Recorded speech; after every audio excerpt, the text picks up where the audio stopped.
Easter is a celebration of the resurrection of the Lord, the resurrection of the Word made flesh. Now, some Christians believe that only those who believe in a physical resurrection of the body of Jesus are true Christians. Even though St. Paul told the Corinthians, so also is the resurrection of dead. It is sown a natural body, but raised a spiritual body. In the mind of Paul and some Christians, the physical body of Jesus is unimportant. He is not walking around today. If the body of Jesus was critical to salvation, why would God take it up to heaven and hide the evidence? The prelude of the Gospel of John conceived of Jesus as the Word. In the beginning was the Word, and the Word was with God, and the Word was God. And the Word was made flesh and dwelt among us. Good Friday destroys the flesh, but the Word remains. Paul speaks of a spiritual body. The Greek text he uses is the word pneumatikos, literally meaning pertaining to the wind or the breath, like a word which vibrates on the wind. And the very word in John comes from the Greek logos, from which we also get the word logic, which is even more nebulous. It's the thought behind the word. Today I want us not to worry about the debate about physical resurrection, because I think it's more important to think about the ethereal resurrection. The words of Jesus with the flesh removed. The spirit behind those words. The logic of that body of work collected in the Gospels. Now, biblical scholars will note that there's much difficulty in knowing the actual words of Jesus. The Gospels give us a collection of memories written 40 to 150 years after he died. And these memories are written in a different language than what he spoke. But even amidst this uncertainty, the themes of inclusion and compassion and welcome are there. Regardless about what one believes about Jesus and what happened on Easter, these words attributed to Jesus can bring new life to Christians and non-Christians alike. We have seen a week of contentious battle here in Indiana, and more is to come. Some Christians feel their duty to discriminate good from evil is threatened. Other Christians have refused to hold their conferences here until the laws are made more inclusive. Those who have been persecuted by Christians fear greater persecution. And as Christians lose a privileged position in society, they claim that they are the ones being persecuted. In these contentious times, let us consider these words of Jesus regarding religion in the public square. Jesus said, "And when thou prayest, thou shalt not be as the hypocrites, for they love to pray, standing in the synagogues and on the corners of the street, that they may be seen of men. Verily I say unto you, they have their reward. But thou, when thou prayest, enter into thy closet. And when thou hast shut the door, pray to thy Father which is in secret, and thy Father which seeth in secret shall reward thee openly." So Jesus here is defining religion as a private affair and really steps away from public preaching or displaying one's piety. One should work from the inside to be good, and then let your goodness be on display.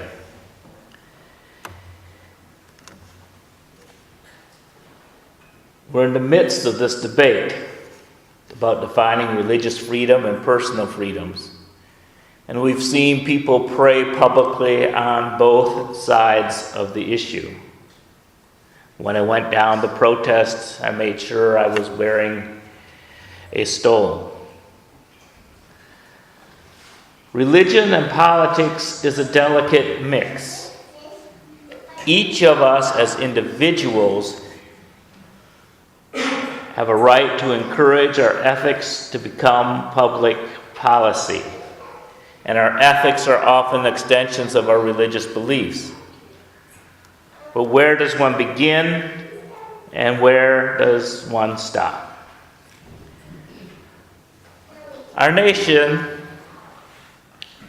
has decided to classify religious institutions separately as 501c3 corporations.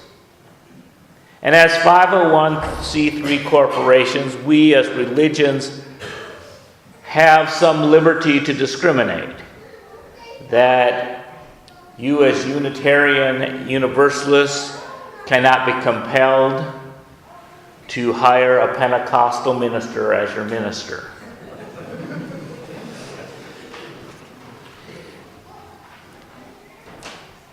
And Catholics cannot be compelled to have women as priests.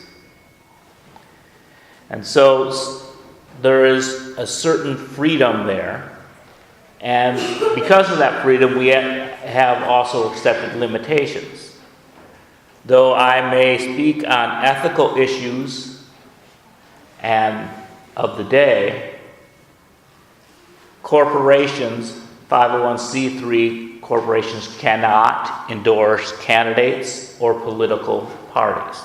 So we have less rights than PACs. We are less than persons as a corporation. Only money-making corporations are persons, apparently. That's a whole nother sermon.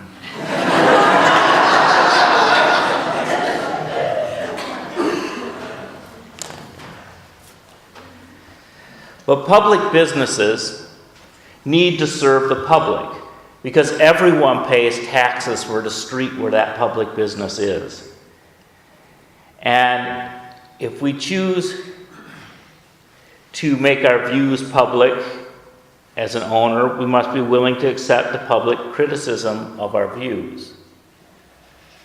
Our right to free speech does not allow us to suppress the speech of others. Civil society allows for reciprocity. We must be willing to give the rights we claim for ourselves. If someone wants to run their business as a religious institution, they can set up their business as a religious institution. They will limit their profits because they wish to limit who they serve. But in that case, for them, perhaps the most important value is staying true to their calling. But if one wants to maximize profit, they must be willing to serve all. Businesses exist to make a profit. Churches exist to make morality. Now, as a paid employee, I have an interest that a church be financially solvent, but it is more important that we stay true to our ideals. Likewise, I want businesses to be moral, but that is not their main reason for being. I think every religion has a right to advocate their sense of morality, but my religious freedom is limited when it impinges on the rights of others. On my Facebook page, I posted a little chart about how to tell if your religious liberties are being violated. They are being violated if you're not allowed to attend a religious service of your choosing. But they are not being violated if others are allowed to go to religious services of their choosing or not at all. You are being persecuted if you're not allowed to legally marry the one person you love, but you are not being persecuted if someone else is allowed to marry the person they love, no matter what your religion says.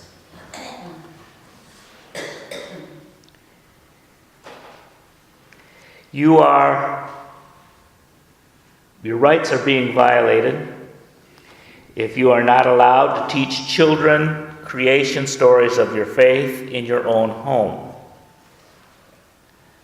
But your liberties are not being violated if public school science classes are teaching children science.